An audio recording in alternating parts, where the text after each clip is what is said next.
안녕하세요. 오늘도 사연살롱을 찾아주셔서 감사합니다. 두 딸을 키우고 있는 평범한 40대 가정주부예요. 저와 남편 사이에는 딸이 둘 있어요. 현재 둘 다 캐나다에 있죠. 큰 딸은 대학원 진학을 준비 중이고 작은 딸은 대학에 다니고 있어요.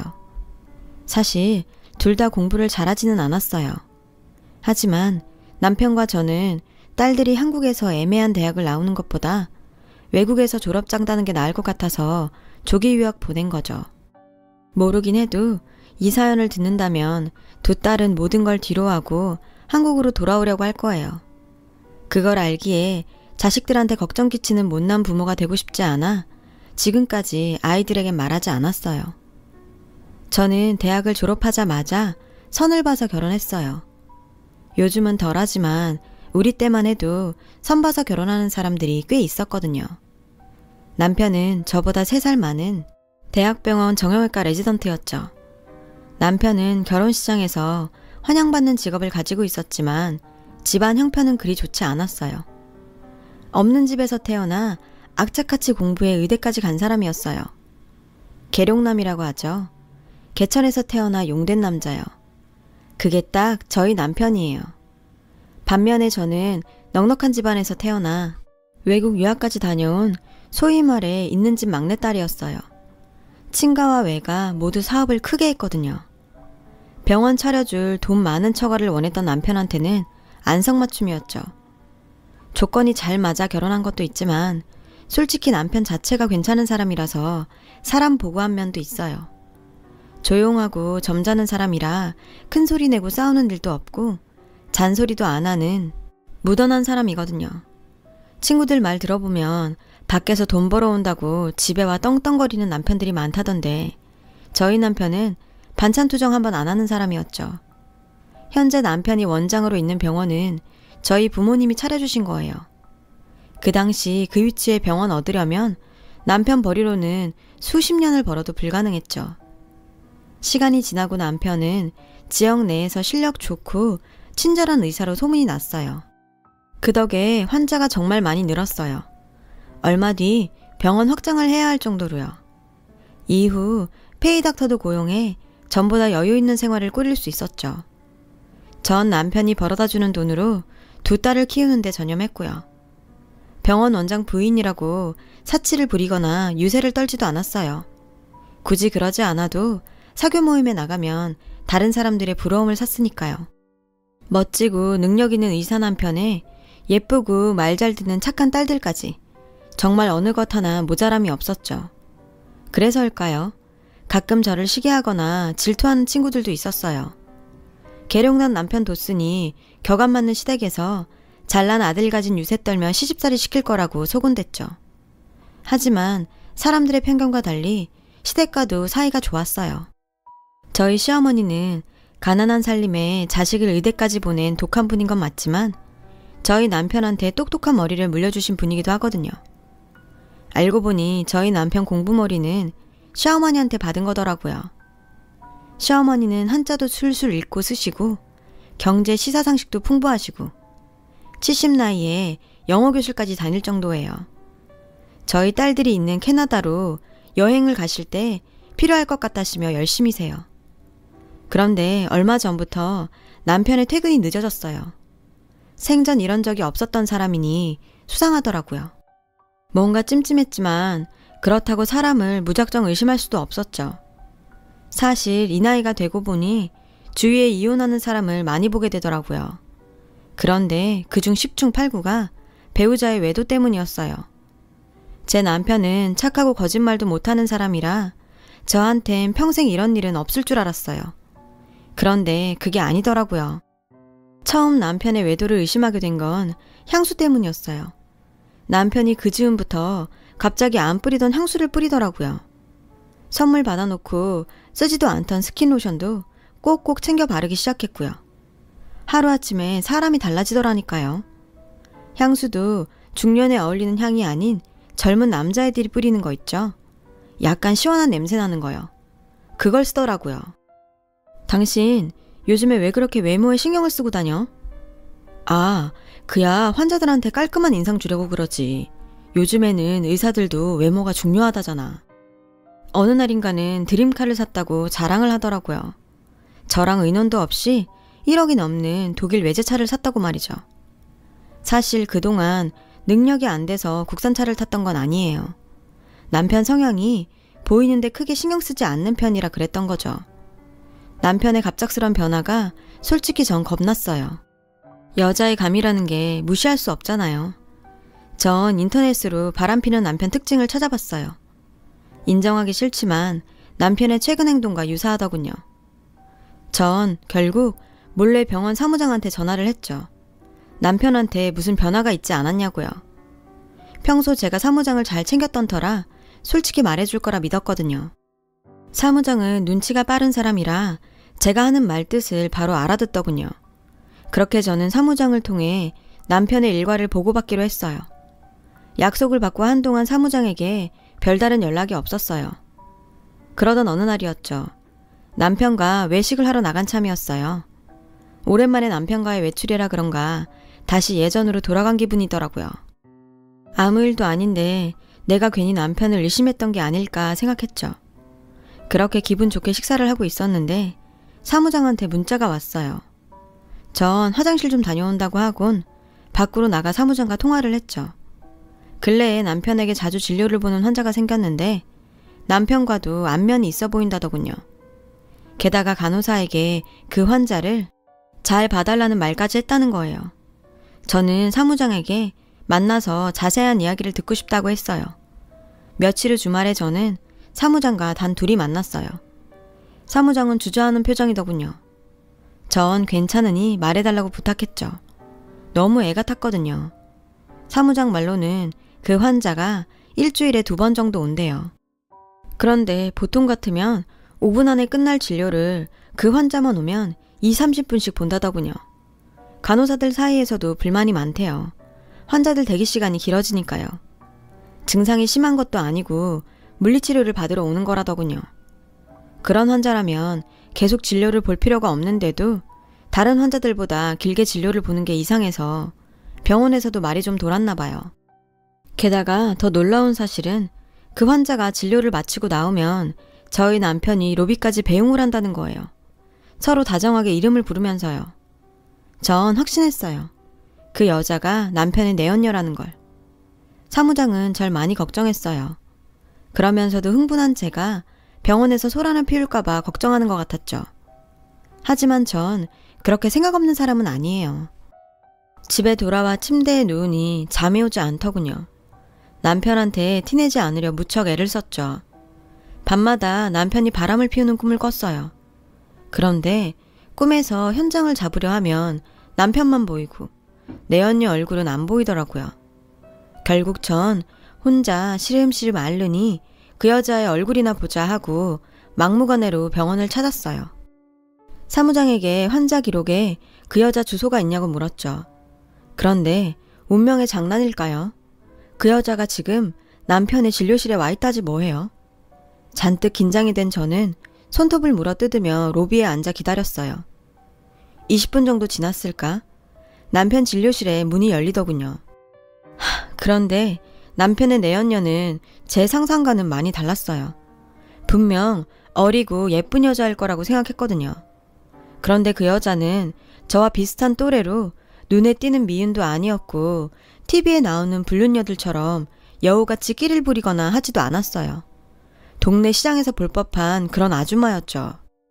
너무도 평범한 여자의 모습에 전 잠깐 할 말을 잃었어요. 남편은 절 보더니 당황하더군요. 그 여자는 절 보는 둥 마는 둥 하고는 수납을 마치고 병원을 나갔어요. 전 남편의 진료실로 들어갔어요. 연락도 없이 병원에는 웬일이야?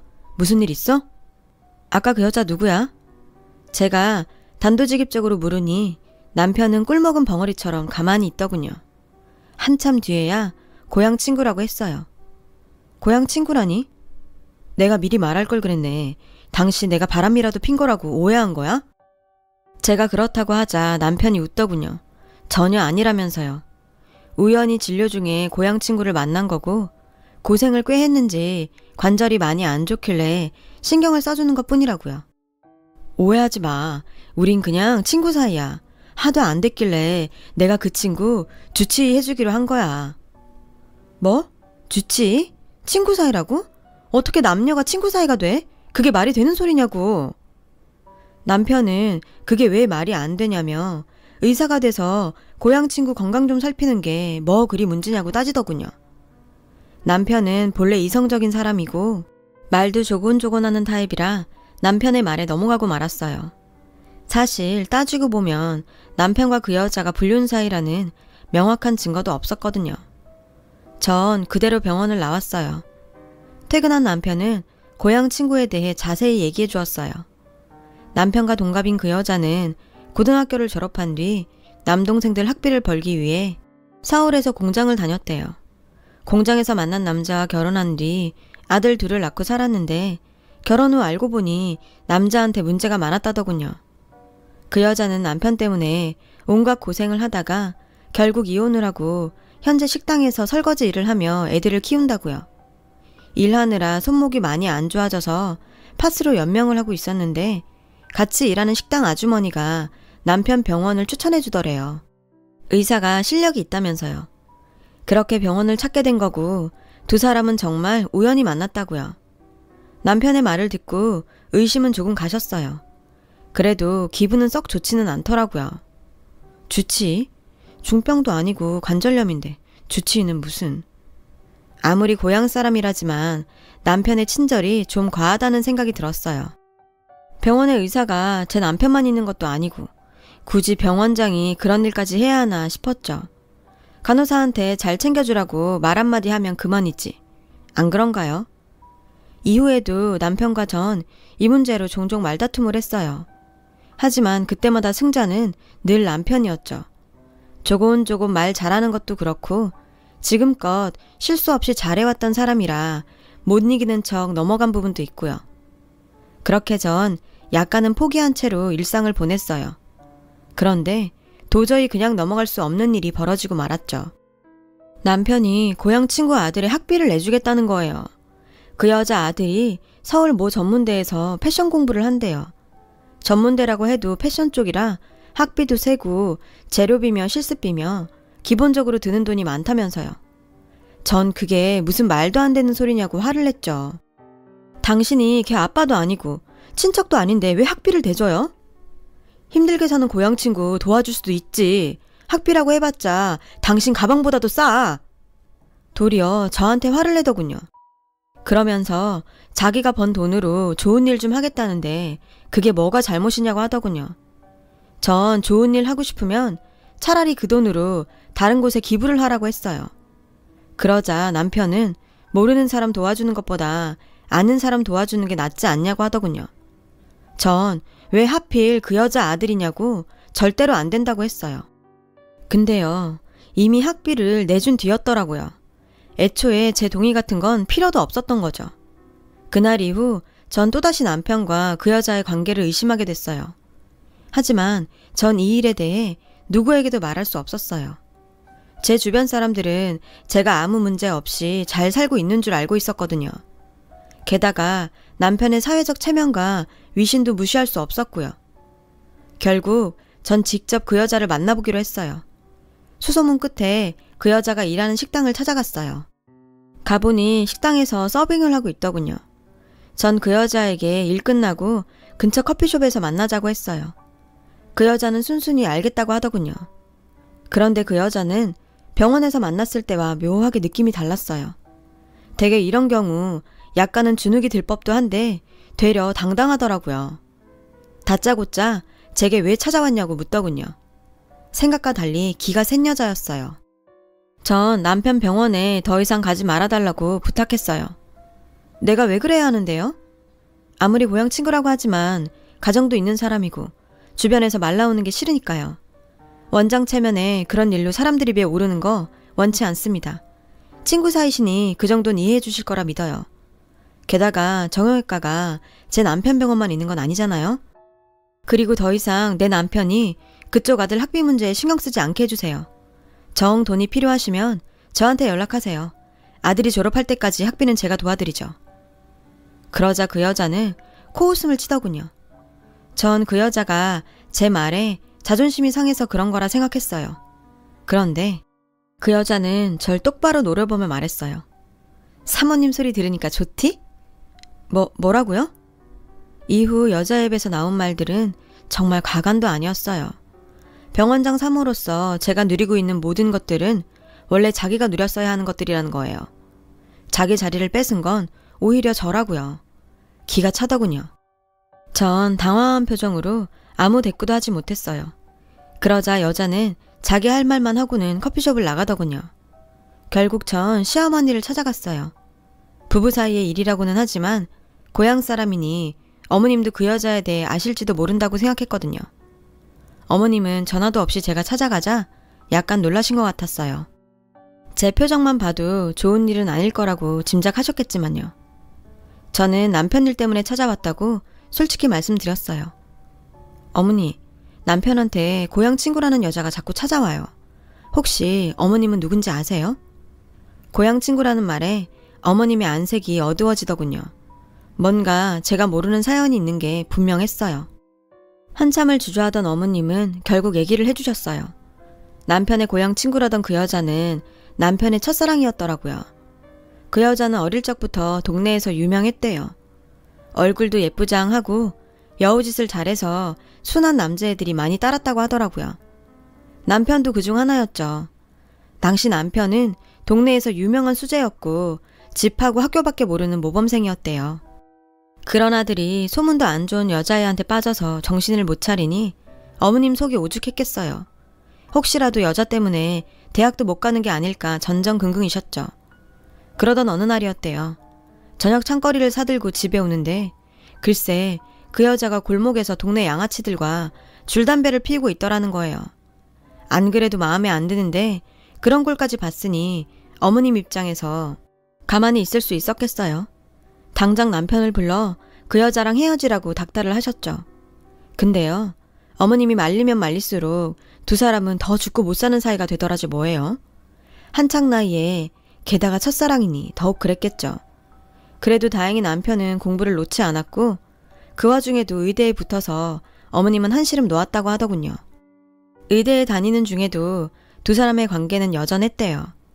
그런데 재벌을 개 못 준다더니 남편이 군대에 입대하자 여자는 당장 남자들을 사귀기 시작했고 하우대 멀쩡한 남자 하나 만나서 결혼을 했다더군요. 뒤늦게 휴가 나온 남편이 그 사실을 알곤 며칠을 술에 빠져 지냈지만 어머님은 아들한테서 여자가 떨어져 나가서 한시름 놓았다고 하더라고요. 그 후 여자는 이혼과 결혼을 반복했고 남편은 저를 만나 결혼한 거죠. 그 여자네 집은 동네에서 콩가루 집안으로 소문이 자자했대요. 여자를 비롯해 형제 자매들 모두 결혼과 이혼을 반복하는 바람에 그 밑에서 난 자식들은 모두 씨가 다르거나 배가 다른 상태였거든요. 어머님의 얘기를 듣자니 머리가 복잡해졌어요. 딴 세상 얘기 같았거든요. 어머님은 제 손을 꼭 잡으시곤 진작 얘기 못해서 미안하다시며 한 가지 당부 말씀을 하셨어요. 애미야, 애비 한 번만 봐줘라. 그 여씨 같은 게 어떻게 찾아왔는지는 몰라도 우리 애비 착하고 가정적인 사람이잖니. 그러니 절대 땀만 먹지 말고 네가 한 번만 용서해다오. 이 애미가 이렇게 부탁한다. 저도 남편과 이혼할 생각은 없었어요. 어머님 얘기를 듣고 보니 남편이 그 여자한테 속아 넘어갔다는 생각이 들 정도였으니까요. 하지만 딱히 이 난관을 극복할 방법은 떠오르지 않았어요. 결국 전 정면 돌파를 하기로 결심했어요. 바로 삼자대면이었죠. 저는 남편과 그 여자를 커피숍으로 불렀어요. 그 자리에 불러온 남편은 굳이 왜 이런 일까지 벌이냐고 불평을 하더군요. 남편은 정말 그 여자를 고향 친구 정도로만 생각하는 것 같았어요. 그런데 웃긴 건 그 여자의 태도였어요. 저랑 둘이 만났을 때 보였던 당당함과 무례함은 온데간데 없고 아주 조신한 새댁처럼 구는 거 있죠. 꼬박꼬박 절 사모님이라고 부르면서 왜 자길 불렀냐고 하더군요. 두 사람이 예전에 사귀었던 사이라는 건 어머님을 통해 들었어요. 하지만 과거는 과거일 뿐 이쯤에서 정리해줬으면 좋겠네요. 더 이상 의사와 환자 사이라는 둥 그런 핑계는 듣고 싶지 않아요. 저도 더 이상은 참기 힘듭니다. 그러자 여자가 펑펑 울더군요. 자기는 너무 억울하다면서요. 그저 힘들어서 조금 기댄 것뿐인데 자기를 조금만 불쌍하게 생각해 줄 수 없냐면서요. 전 그럴 수 없다고 확실히 말했어요. 제가 강하게 나가자 남편은 내심 놀란 것 같더군요. 이런 제 모습은 처음이었을 테니까요. 결국 남편은 제 뜻에 따르겠다고 했어요. 자신의 옛사랑으로 인해서 지금껏 가까운 가정을 깰 수는 없으니까요. 남편은 늘 가정이 우선인 사람이거든요. 남편의 선택에 일단 전 안심을 했어요. 그런데 그 순간 여자의 입에서 충격적인 말이 나왔어요. 두 분이 아셔야 할 게 있어요. 사실 제 큰아들은 당신 핏줄이에요. 당신 자식으로 컸더라면 평생 그 고생 안 하고 살았을 텐데. 그게 무슨 소리예요? 당신 아들이 이 사람 자식이라니? 말도 안 되는 소리 하지 마세요. 믿을 수가 없었죠. 하지만 여자는 눈 하나 깜빡 않고 얘기를 이어갔어요. 사실이에요. 그때 당신 어머니께서 반대만 하지 않았더라면 진작에 찾아갔을 텐데. 그 여자 말에 따르면 남편이 군대에 가기 전날 아이가 생겼다는 거예요. 하지만 어머님께서 반대하실 게 뻔해서 그 얘기를 못하고 다른 남자한테 팔려가듯 시집을 갔다고요. 순간 머리가 핑 도는 것 같았어요. 남편은 휘청거리는 절 보고는 그만 일어나자고 하더군요. 그 바람에 대화는 거기서 중단이 됐어요. 집에 돌아온 저는 그 여자가 했던 말을 곱씹었어요. 믿을 수가 없었죠. 아무리 어머님의 반대가 심했다고 하더라도 남편의 애까지 가졌다면 당연히 알리지 않았겠냐는 거죠. 애까지 가진 몸으로 딴 남자와 결혼을 한다는 게 제 상식으로는 이해가 안 갔거든요. 그래서 남편 역시 저처럼 합리적인 의심을 할 거라고 생각했어요. 그 여자의 말을 믿지 않을 거라고 말이죠. 하지만 제 예상은 빗나가고 말았어요.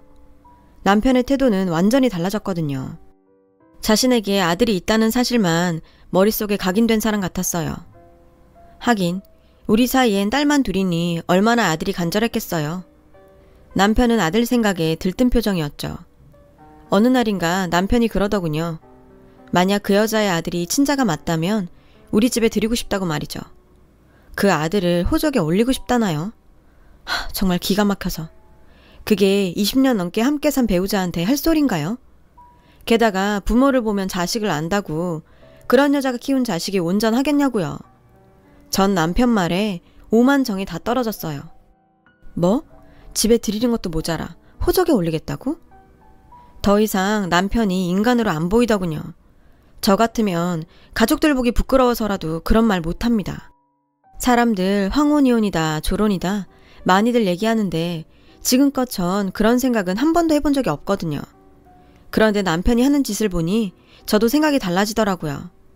남편은 연애 때부터 지금까지 한눈 한 번 안 팔고 살아온 한결같은 사람이었어요. 전 그런 남편을 내심 존경해왔고요. 하지만 그런 남편이었기에 오히려 남편에 대한 배신감이 컸죠. 그러던 어느 날이었어요. 사무장이 다급히 전화를 했더라고요. 병원 계좌에서 5천만 원이 빠져나갔다는 거예요. 저는 당장 은행으로 달려가 입출금 내역을 확인해봤어요. 빠져나간 그 돈이 개인 계좌로 들어갔더군요. 남편의 첫사랑, 그 여자였죠. 5천만 원이 다가 아니었어요. 그동안 여러 차례에 걸쳐 1,000만 원, 2천만 원씩 그 계좌로 입금이 되었더라고요. 총 1억 원이나요. 그 순간 그나마 남아있던 남편에 대한 애정마저 식고 말았어요. 더 이상 남편은 제가 알던 사람이 아닌 것 같았어요. 며칠 뒤 남편은 첫사랑의 아들과 만났고 업체에 친자 확인 검사를 의뢰했다고 하더군요. 들뜬 표정으로 검사 결과를 기다리는 남편을 보자 소름이 끼쳤어요. 당장이라도 내쫓고 싶은 마음이 간절했지만 일단 결과부터 확인하는 게 순서라 생각했죠. 그리고 드디어 검사 결과가 나오는 날 남편은 병원에도 안 나가고 집에서 결과 서류가 담긴 등기를 기다리고 있었어요. 마치 분만실 앞에서 막 태어날 자신의 아이를 기다리는 얼굴 같더군요. 그리고 드디어 등기가 도착했어요. 남편은 한껏 고무된 얼굴로 봉투를 열었죠. 저 역시 그 결과가 궁금했어요. 심장이 벌컹거려 일찌감치 청심환도 하나 먹은 터였죠. 남편이 봉투에서 서류를 꺼내는 그 짧은 시간 동안 전 그 아이가 정말 내 남편 아들이면 어떡하나 고민을 했어요. 그런데 서류를 훑어보던 남편의 얼굴이 서서히 굳어가더군요. 남편은 무거운 얼굴로 서류를 던져놓곤 서재로 들어가 버렸어요. 달려가 서류를 확인해보니 하단에 붉은 글씨로 이렇게 써있더라고요. 친자 확인 결과 99.9% 일치하지 않습니다. 그 여자의 아들은 남편의 아이가 아니었어요. 그제야 온몸에 힘이 쫙 풀리더군요. 그대로 소파에 파묻혀 멍하니 천장만 바라봤어요. 웃음이 나더군요. 그 여자의 농간에 노란한 우리 부부 꼴이 너무 우스워서요. 남편은 한참을 서재에서 나오지 않았어요. 그렇게 기대했는데 왜 아니겠어요. 아무튼 결과는 나왔고 그 사이 우리 부부 사이에는 많은 변화가 생겼어요. 전 더 이상 남편을 믿을 수 없게 됐거든요. 얼굴만 마주쳐도 부하가 치밀고 손끝만 닿아도 소름이 끼쳤어요. 이 남자와는 도저히 한 공간에서 살 수 없겠다는 생각이 들더군요.